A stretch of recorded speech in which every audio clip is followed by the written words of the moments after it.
walk away from the train wreck. You can blame it on the tech or the disrespect. If you play better, button check. Button check. What is up, Butt Check family? Welcome back to yet again a beautiful day of checking these buttons. It is Wednesday, the day before Evo. Technically, it starts Friday, but you already know the shenanigans start on Thursday. Either way, we're about to check these buttons. Thank you guys for subbing, chapters down below, all that good stuff. We got one video today and two tomorrow. So without further ado, let's go. All right, first up for them, I didn't apologize because I didn't do anything wrong. Gootecks speaks out buttons that need to be checked. We're talking about Mr. Cross Counter, Mr. Excellent Adventure, Mr. PogChamp emote himself, Gootecks. So I thought Technicals, first of all, this is the first interview I've ever seen Technicals do where he's just actually live, like sitting down with somebody like this. And I love the way like he did them in color, but he kept himself grayed out like he does in this video to stay in character. But either way, this is the first time I've actually seen him do an interview like this. This is pretty long, so we're only gonna cover a chapter. Link down below so you can see the full interview and for Gootecks information as well. But I really think that Technicals asked some hard-hitting questions.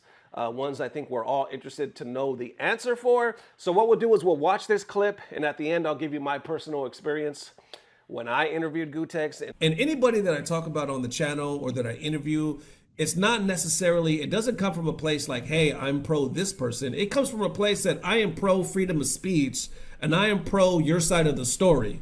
You know what I'm saying? I would interview Damascus tomorrow if he wanted to, you know? My experience with Gootecks, and then we'll wrap it up from there. Either way, let's unpack. Let's go. My name is Gootecks. I am a fighting game community veteran / lifer, competed for many years. I traveled the world. I've run events, I've run tournaments, I've produced web content for 20 plus years. I think I've done basically everything except for get like top 8 at Evo, maybe. Right. This question, do you want to overthrow the U.S. government? I don't believe the U.S. government can be overthrown. Smart answer. Smart man. Now remember, the reason why he's asking that is because the tweet that Gootecks put out, what was it, y'all, like 3 years ago or something like that, when they stormed the Capitol. That was that big controversy, remember? Because he tweeted that out. They're about to talk about it in a second. Because he tweeted it out, Twitch and a lot of other people removed doing business from Gootecks. Removing the PogChamp emote, right? That was a huge thing. Anyway, let's continue. I'm just joking, but that does bring me to the very real talking point of, obviously, Twitch took down your emo after the tweets that happened on January 6th. Mm-hmm. And it should be noted that despite our long-standing mutually beneficial agreement, they did so with no phone call, no text message, no email, all within 3 hours of what I said. Do you feel like that was kind of in the works since the pandemic? Because people were already trying. Oh, it could have been. People were but already, again, I mean, since these professionals have leaked the terms of our intellectual property licensing agreement, there was nothing in that agreement about what I, Ryan, could say or not say publicly about anything. Like, first off, I'm a professional. I'm not going to disrespect or go against the terms of a lucrative deal that we made. Right. There was a lot that a lot of people put into that deal to make it happen. So why would I, Ryan, try to knowingly jeopardize the work that we did? What you said specifically was, will there be civil unrest for the MAGA martyr? Yeah, for the lady who was shot at the Capitol. Exactly. Question mark. Exactly. Question mark.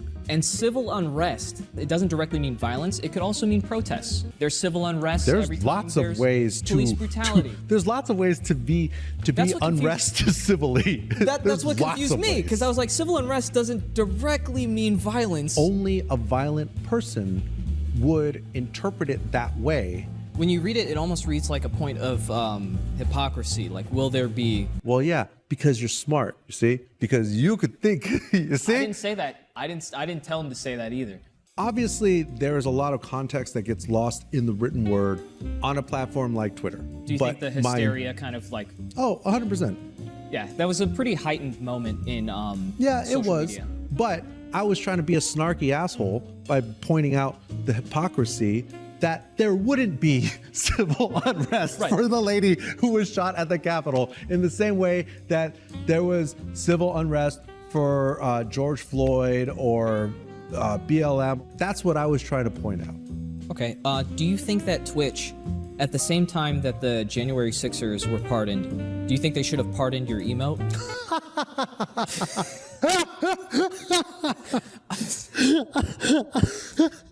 That's kind of like a full vindication from the higher ups. When you put it that way, yeah, I mean, because that makes Twitch more authoritarian than the U.S. government. Right, because everyone knows that Twitch would never support terrorism. Right. Amazon is so huge that even though I am blackballed from a subsidiary, I still use I still use the Kindle platform to sell books. That's how big it is. Seal of approval. Yeah. I mean, dude, that's a moneymaker. If anyone's evil, Bezos has to have something. You go down the line of moral consumption far enough, you're gonna find some problems. That's all I'm saying. You know, okay, the emote had been used millions and millions and millions and millions and millions of times by millions and millions of people. I think it said something around like 8.9. It was either billion or million. Yeah. Now, what percentage of those people knew who I was? PogChamp was mentioned exactly one time on my Twitter account. If you check all these other emotes, I think you would see in their Twitter profiles, they're like, oh yeah, I'm the face of this emote on Twitch. That's not, like I said earlier, I think that's lame. You would never know it was me unless you did the research and knew. Yeah, I think in stating that, like, a lot of people when this happened, they had no idea who the fuck Gootecks were, because it's much bigger than the FGC. So you got a lot of those comments like, what did the guy do? Why did they remove it? This is him? Like, they were so in the dark with that. Obviously, FGC, we knew what time it was, so, you know, you got more complaints, or I should say responses on our side when that whole tweet went out, you know. So how are you going to punish millions and millions and millions of people that are just using the emote on the site for some bullshit that I said? Police thought all you want, but ultimately you just end up looking like the evil empire. It's going to find its way to manifest. We've seen it with like Kick, that's now sponsored because they kicked off gambling. Now you have Kick, where it has stake, it has crypto, it has all the things that they've kind of like demonized. It has the unlicensed PogChamp emote. It's a free-for-all over there. Yeah. Maybe we could get you in talks with Aiden Ross and get you paid out for that. But maybe. Hey, you know what? I hear they have the money. Yeah, absolutely. And it might be one of those situations as same thing with Twitch. I'll talk to my people, get them in contact. Oh yeah, please. Because hey, you know what? If it's anything goes over there, then who knows? Maybe I should be streaming on Kick. Ooh, maybe I should be streaming myself gambling on Kick. Kick deal. But I do think it's very astute that you read my tweet and then thought of it as like calling out hypocrisy. Yes, because it says civil unrest, but they almost like every single person who interpreted your statement said you were calling for violence. And that's not even like rhetorically, it's like if you just look up the definition of civil unrest, I'm putting it on the screen right now. This is the definition of civil unrest. Because these are the same people that are of the opinion that we need to have protests in the streets. We need to, speak out against all of these terrible things happening. What the fuck do you think that is? That's civil unrest. I don't know. It seems pretty basic, but. Stop it right here. That was a big thing because when it was posted, you remember everybody automatically assumed he was speaking of violence. They were like, he's off the hinges. I can't believe Gootecks would tweet some shit like this, and it got viral real quick, and then he was dropped. He said he was dropped within like 3 hours of that tweet. So that shit got hot real quick. But right here, they're obviously saying, well, I know there's different definitions for civil unrest. We could do it peacefully. We can protest and shit like this. Nobody necessarily has to die. So what do y'all think about that? If you could have a redo, would you do anything differently from that situation? No. This is why I have never apologized, and I will never apologize for what I said, because I'm not sorry, because I don't think I said anything wrong. If I felt like I did something wrong, I would apologize. Maybe I would apologize to the unseen handler for Mike and I making things happen behind the scenes that probably felt betrayed. I mean, I'm not really, if it would have been something that we put in the deal, like, oh, hey, by the way, in case of any hot button political topics, we might need to have a chat, that would be different. YouTube, Twitch, Kick, Patreon, every platform can take down whatever content they want. It's their platform. You can kind of excuse older people for being kind of like tech retarded, but can you excuse younger people for not knowing how to like put up a basic website and distribute their own videos? Like, dude, I was doing this 20 years ago. Like, it's not rocket science. And it's knowledge. And it's ancient knowledge. Yeah. Let me. It's forbidden art. Oh, if I get canceled, or what if something happens to my channel? Like, I'm more than capable of doing all this stuff myself, because it's not that hard. If the PogChamp guy can figure it out, surely you can too. All right, and there we have it. Okay, so how we feeling about that? Like I said, there's a lot more interview linked down below so you can check it out. He goes and talking about his history, his current life situation, all that stuff. So it's a good listen, man. So anyway, I thought it was interesting because that's pretty much the incident that took him out, that got him barred from a lot of places. We've still seen him at tournaments. We've seen him pop up. I think he popped up at Evo shortly after that. That was that whole issue with him in Damascus. That's a whole other thing. We did check them buttons, and I actually interviewed him shortly after that. Matter of fact, the clip that I showed in the beginning, if I haven't showed it already, where he's wearing the white shirt and the glasses, that was after all of this. All of this, he was still kind of in the shadow, still kind of in the scene, right? Obviously, you would think he has a lot of friends in the FGC. And that's why I made that point for that clip, where I said, I'm sick and tired of reacting to somebody or interviewing somebody, and then I gotta hear somebody on Twitter or in the comments say, oh, no, you should stay away from them. You should not be affiliated with them, because if you, birds of a feather flock together. If you do that, then we know you just exposed yourself. We know how you are now, Ernesto. Bitch, I believe in freedom of speech. Just like I will interview them, I will interview the person opposite of them if they happen to have somebody with beef or something like that. I don't care. I believe in getting the story, you know what I'm saying, and hearing people out, because we all know the fucking internet is black and white and people are full of color. And this is why I asked Gootecks the question in that particular interview, because I wanted to know. I was like, yo, what changed, if anything? Because we're used to good old excellent adventure, cross-counter Gootecks. That's who we know and loved. And now we're getting a different, it almost seems like an outspoken political Gootecks. And that's where it seems it started to go left for you. And I really wanted to know what brought on this change, or were you always like this? Of the FGC for the most part, as far as I'm concerned, and a lot of people coming up in the FGC, So that's the Gootecks that a lot of us, came up with. In light of recent events, it almost seemed like, when the world stopped, with COVID, and then around that same time, maybe even like a little before, Excellent Adventures kind of took a break or stopped, if you will. And then y'all kind of almost seemed to be doing your own things. And as your content stopped, and I bring it back to that because it's almost like that Gootecks that we come to know and love kind of took a pause, to where it's like, hey, guys, I'm trying to figure shit out right now. Were your point of views is whatnot? I guess what I'm asking is, have you always been like that? Like, have you always been very outspoken before Twitter was a thing? Or do you think it's more so in the light of recent events, the way things have unfolded with cross-counter and now with COVID and all that, that just kind of makes Gootecks more outspoken than ever? Well, number one, I come from a family where we'll talk about whatever at the dinner table, and it's not about agreeing or disagreeing. It's just about talking about what, all kinds of things. Right. But, but it's never oh, I fucking hate you. It's really not that. It's just not, that's not I guess that's not like the kind of family that I have, right?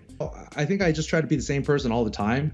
And when it's very clear to me, in my opinion, which is, you know, based on my world, based on my experiences in life, you know, but like when shit is not right, like, you know, it's not going to get any better if, you know, if I'm not trying to do something about it.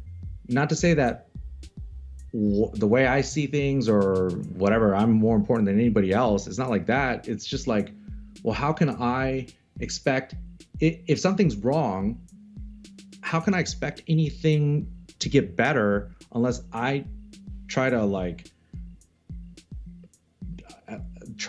make it better somehow? I don't know. My approach is flawed. Maybe my approach is like totally wrong. Maybe I should just shut the fuck up and just push buttons. I don't know. Maybe that's the way that it should be. But I also know that I'm not the only one.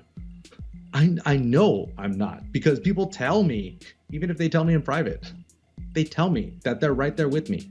So there you have it, ladies and gents. Definitely let me know how you're feeling. Basically, he wrapped it up saying, I've always been like this. I've always tried to be the same person.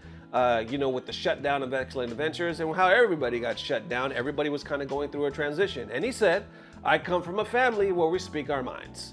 No matter if we don't agree with each other, we speak our minds. And if I see something that I think is wrong, how could I expect anything to change if I don't try to fix it? And I think that's why we started seeing a more outspoken Gootecks. You know what? I did notice that change. Let me know if you guys think I'm off. But I feel like FGC, I mean, we always talk some shit. There was always some personal views. But Twitter was more like, you know, firing shots, but it was more in-game. I felt like social media was more just like in-game FGC shit. But right 2020 and on after, you saw almost like a divide, because there were so many political issues. There were so many huge topics that we were all affected by. So it was like, even I covered the fucking riots. I covered the riots on Button Check, and you know why? Because I was in the fucking riots. I'll play the clip in the background if I can. I was living in downtown Dallas. I literally got hit with fucking tear gas. No lie. No lie. So I was like, yo, how could I not talk about this? This shit is happening in real time to me, like right now. Crazy shit. Crazy shit. I've never experienced stuff like that in my life. So anyway, what I'm trying to say is, you saw all these huge things, topics, debate. People were getting canceled fucking left and right in 2020. And for the first time in a long time, the FGC had more on their mind than just fucking tech, than just fucking grand finals. You know what I'm saying? There was a lot of important issues. And unfortunately, because of that, a lot of people were like, oh, I didn't know you thought that, or that you would say something like that. I can't fucking rock with you. And then vice versa. You saw a lot of those shots go back and forth. And the FGC almost felt like it became a weird place on social media. Now, don't get me wrong. We've always been kind of a weird place, but you know what I'm saying? It became more so this weird thing like, yo, if you're gonna say something, just be prepared, because you might lose some opportunities, some friends, some sponsorships. And we saw a lot of that. And I honestly believe it never went back. After that, you know, some people have even said publicly, I'm just gonna keep my mouth shut. But others are like, fuck it. No, I'm gaming and I'm FGC, but I'm gonna also tell you my opinion. And anytime that happens, you can't please everybody. You cannot. I can get on this camera right now and I could say one thing about a political that I think is my belief, or yada yada, and then I promise I'll have thousands of comments or somebody on Twitter saying, fuck, can you believe he said this? Fuck this guy. You know what I'm saying? You're never going to please everybody, even if you mean well. Even if you truly mean well and you're just trying to express some concern, it's gonna be some shit. There it is one more time. Thank you guys for the amazing love. Like I said, this is the video for the day. We got 2 coming tomorrow. The shenanigans should start sometime tomorrow for Evo. They probably already started, but either way, we'll start that. Then obviously this whole weekend is gonna be Evo jam-packed. Thank you guys for the amazing love, for subscribing, for tuning in, all that good stuff. I got some shout outs to do. I'll probably do them on the next video because I'm running out of time here. So either way, thank you guys for the amazing love. And as always, I don't know what it is, but I know it's about to get better. Love y'all, fella. Peace. Blah, blah, blah. Subscribe. Last one, since this is a family channel and we want to respect everybody out there. How big is your dick? Now, we have a survey right here. We have A, 7 inches, B, 10 inches, C, Mike Ross.